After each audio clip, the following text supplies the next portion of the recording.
Dear students, आज हम लोग इकाई 1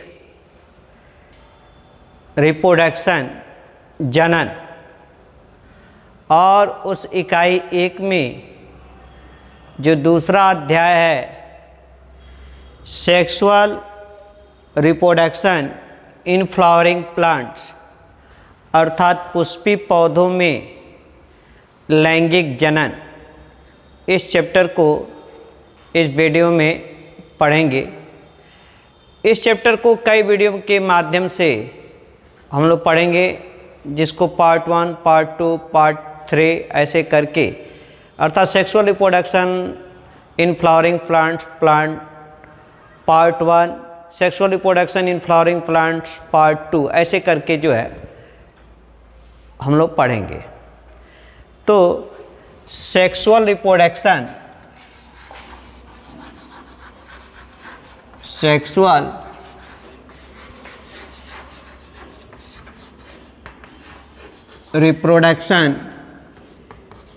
इन फ्लावरिंग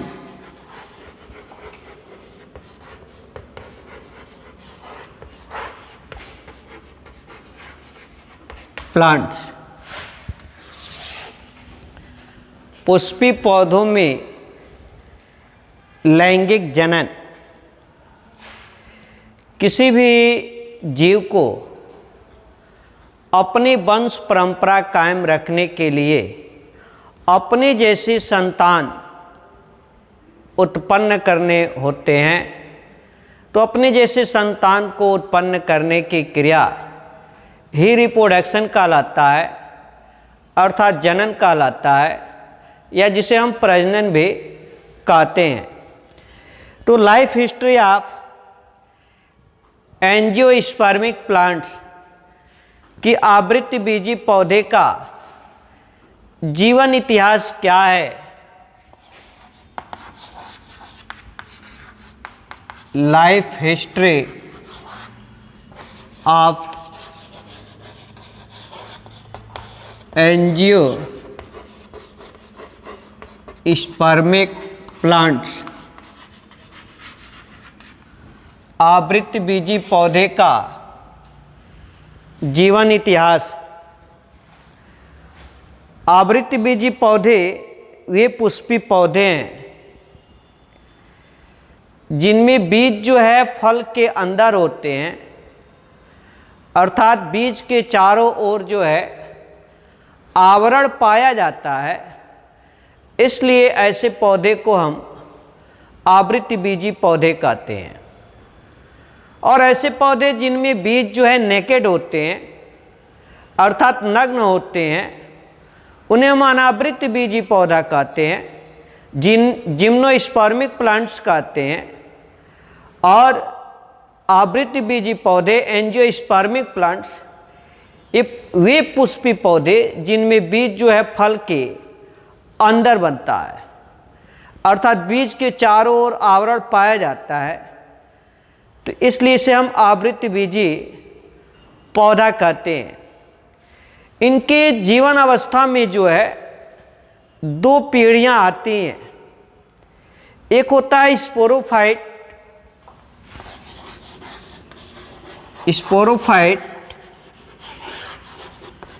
जिसे हम कहते हैं बीजाड़ उद्भिद, और एक होता है गैमिटोफाइट,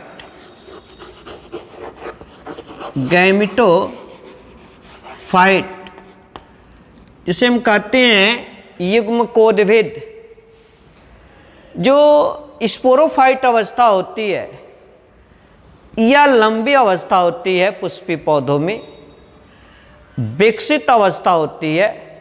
इस अवस्था में जो है पुष्पी पौधों के प्रत्येक कोशिका में गुणसूत्र की संख्या द्विगुणित होती है, डिप्लॉयड अवस्था में होती है, इसलिए इसे हम द्विगुणित अवस्था डिप्लॉयड 2n अवस्था में होती है गुणसूत्र। जबकि जो गैमेटोफाइट अवस्था होती है, युग्मकोद्भिद अवस्था, ये अल्प अवस्था होती है, कम समय के लिए होती है, और यह अवस्था जो है सिर्फ जब युग्मक जनन होता है, गैमेटोजेनेसिस की क्रिया होती है, तो गैमेटोजेनेसिस की क्रिया में जो है अर्धसूत्री विभाजन होता है, अर्थात युग्मक में गुणसूत्रों की संख्या मात्र कोशिका के गुणसूत्रों की संख्या की आधी होती है, तो 2n से n हो जाता है, अर्थात डिप्लॉयड अवस्था से हैप्लॉयड अवस्था आ जाता है, अगुणित अवस्था आ जाती है, और ये बहुत कम समय के लिए होता है। तो ये दोनों अवस्थाएं जो हैं जीवन में आती रहती हैं। गैमेटोजेनेसिस में जो नर जनन अंग है उसमें नर युग्मक का निर्माण होता है, मादा जनन अंग में जो है मादा युग्मक का निर्माण होता है, और ये दोनों नर युग्मक तथा मादा युग्मक का आपस में संलयित होते हैं, जिस क्रिया को हम फर्टिलाइजेशन कहते हैं। तो फर्टिलाइजेशन के बाद जो है द्विगुणित अवस्था प्राप्त हो जाती है, क्योंकि जो मेल गैमेट है, मेल गैमेट, इस मेल गैमेट में गुणसूत्रों की संख्या अगुणित होती है, n होता है, प्लस फीमेल गैमेट, इसमें भी गुणसूत्रों की संख्या अगुणित होती है, और दोनों मिलकर जो है जो संरचना बनाते हैं उसे हम जाइगोट कहते हैं, अर्थात 2n कहते हैं, और इस क्रिया को हम फर्टिलाइजेशन कहते हैं, निषेचन कहते हैं। फिर जो है जब जाइगोट बन जाता है तो अब इस जाइगोट में बार बार जो है समसूत्री विभाजन होता है, भ्रूण का विकास होता है। तो ये युग्मकोद्भिद अवस्था जो है बहुत कम समय के लिए होता है, और स्पोरोफाइट अर्थात बीजाणुउद्भिद अवस्था जो है विकसित होता है पुष्पीय पौधों में अधिक समय के लिए होता है। तो दोनों अवस्थाएं जो है एक दूसरे के अंतर पर आते रहते हैं, तो इसे ही हम अल्टरनेशन ऑफ जनरेशन अर्थात पीढ़ी एकांतरण कहते हैं। जैसे पुष्पीय पौधों में जब फर्टिलाइजेशन हो गया तो फर्टिलाइजेशन के बाद जो है जो ओवरी होता है वो फल में परिवर्तित हो जाता है, जो ओव्यूल होता है बीजांड वो बीज में परिवर्तित हो जाता है फर्टिलाइजेशन के बाद, और बीज जो है अंकुरित होकर स्पोरोफाइट बीजाणु उद्भिद पौधा का निर्माण करता है। फिर वो बीजाणु उद्भिद पौधा जो है विकसित होता है, वयस्क होता है, और उनमें जो है फल लगता है। फल के अंदर फिर से जो है फर्टिलाइजेशन के बाद बीज बनता है, अर्थात ओवरी फल में परिवर्तित होता है, ओव्यूल जो है बीजांड में परिवर्तित होता है। तो ये दोनों अवस्थाएं चलती रहती हैं लाइफ साइकिल में, जीवन चक्र में, और दोनों अवस्थाएं जो है एक दूसरे के अंतर के बाद आती हैं। तो इसे ही हम अल्टरनेशन ऑफ जनरेशन अर्थात पीढ़ी एकांतरण कहते हैं। चलते हैं आगे, है कि पुष्प आवृत्ति बीजियों का एक आकर्षक अंग है। पुष्प फ्लावर आवृत्ति बीजियों का एक आकर्षक अंग है।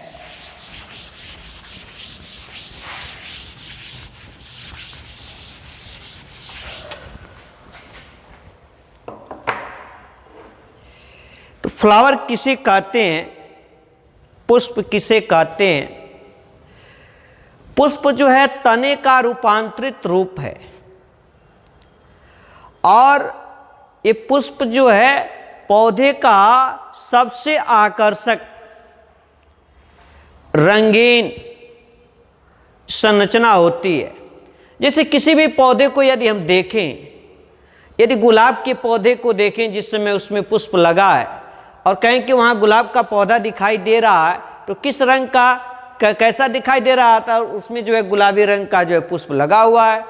सरसों का पौधा हम देख रहे हैं, अगर उसमें जो है पुष्प लगा है पीला रंग का, तो सबसे पहले जो है हमें उसका पुष्प ही पीला रंग का दिखाई देगा।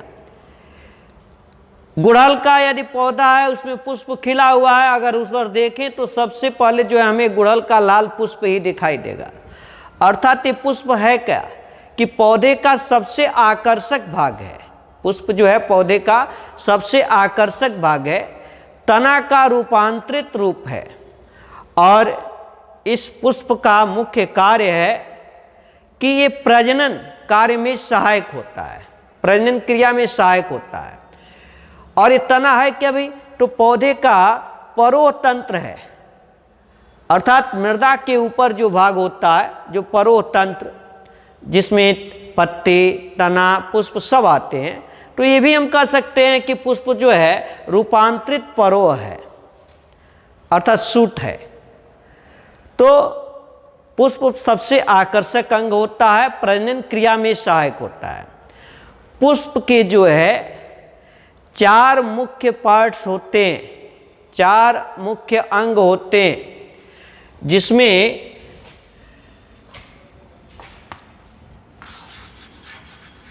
कैलिक्स,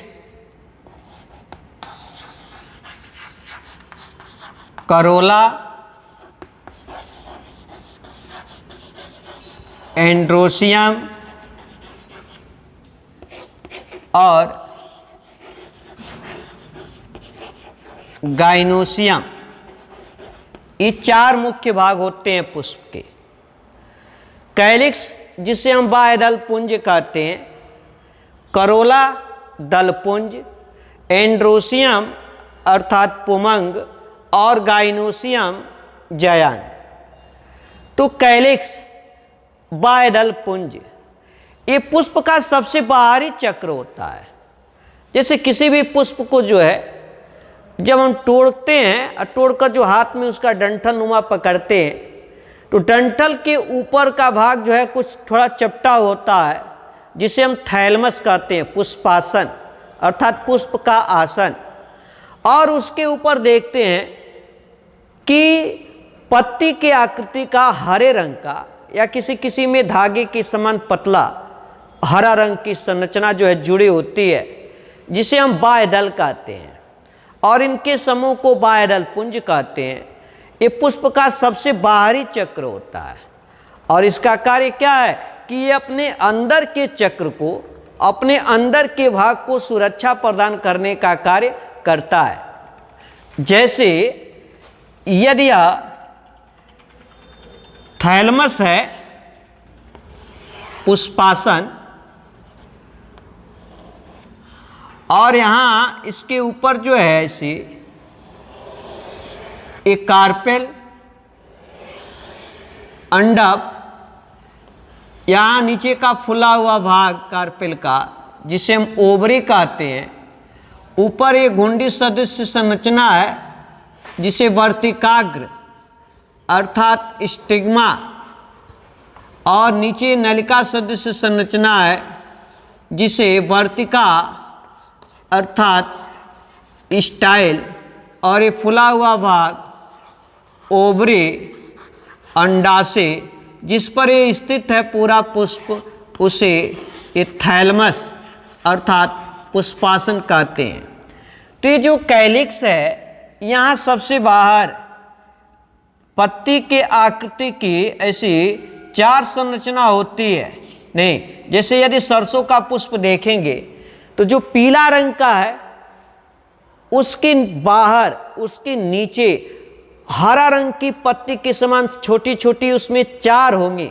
किसी में संख्या जो है 4 से अधिक भी होती है, लेकिन यहाँ सरसों के पुष्प में 4 होगा, तो समझाने के लिए हमने सरसों का उदाहरण लिया। तो क्या है, ये कैलिक्स है, बाह्यदल है, और वो करता क्या भी कि अपने अंदर के भागों की सुरक्षा प्रदान करता है। जैसे गेंदा का पुष्प देखे हैं कि गेंदा के पुष्प के चारों ओर जो है हरा रंग का कवरनुमा नीचे पुष्पासन के पास लगा रहता है, वो क्या है, बाह्यदल है। अगर उसको हम निकाल दें तो जो पीले रंग का करोला दिखाई दे रहा है वह जो पूरा जो है बिखर जाता है, उसकी सुरक्षा नहीं हो पाती है। अर्थात एक कैलिक्स जो है अपने अंदर के भागों की सुरक्षा करता है।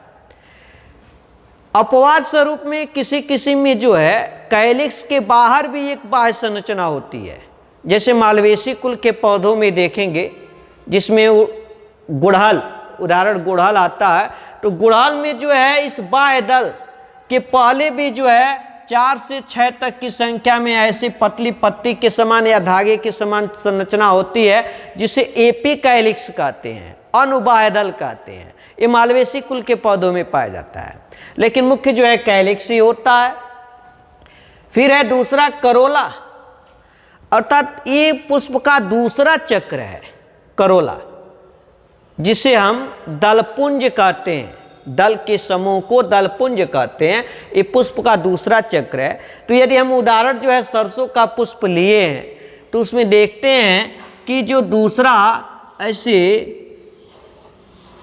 पीला रंग का जो दिखाई देता है सरसों के पुष्प में, वही क्या है, वही करोला है।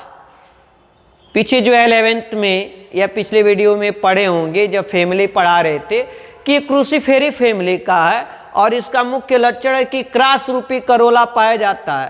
तो ये पुष्प का दूसरा चक्र है। ये क्या करता है, ये भी अपने अंदर के भागों की सुरक्षा करता है और रंगीन होता है तो कीटों को अपने ओर आकर्षित करता है, जिससे कि इनमें कीट आकर्षित होते हैं तो पर परागण में ये सहायक होता है।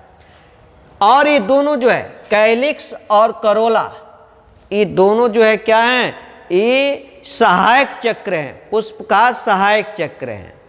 फिर आता है एंड्रोसियम और गाइनोसियम। एंड्रोसियम को हम कहते हैं पुमंग, और ये पुमंग जो है पुष्प का नर जनन अंग है।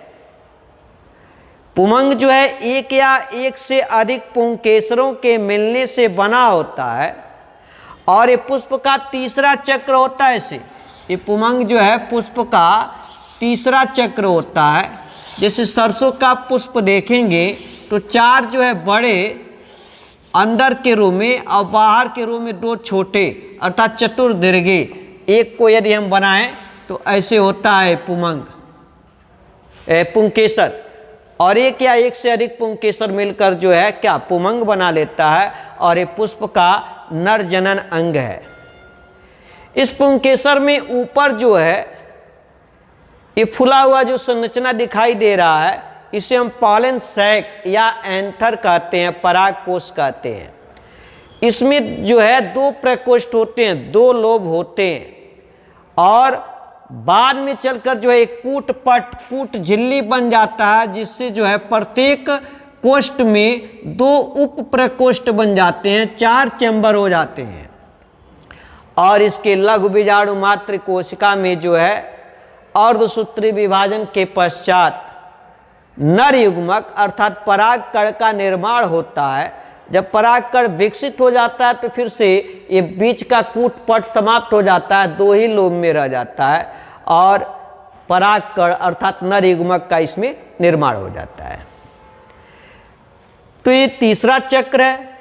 फिर चौथा चक्र सबसे बीच में वह होता है गाइनोसियम, जायांग, जो पुष्प का मादा जनन अंग है। और ये जायांग जो है एक या एक से अधिक कार्पेल अंडक के मिलने से जो है जायांग बनता है। और ऐसे पुष्प जिनमें जायांग और पुमंग दोनों होते हैं उन्हें उभयलिंगी पुष्प कहते हैं या द्विलिंगी पुष्प कहते हैं, बाइसेक्सुअल फ्लावर कहते हैं।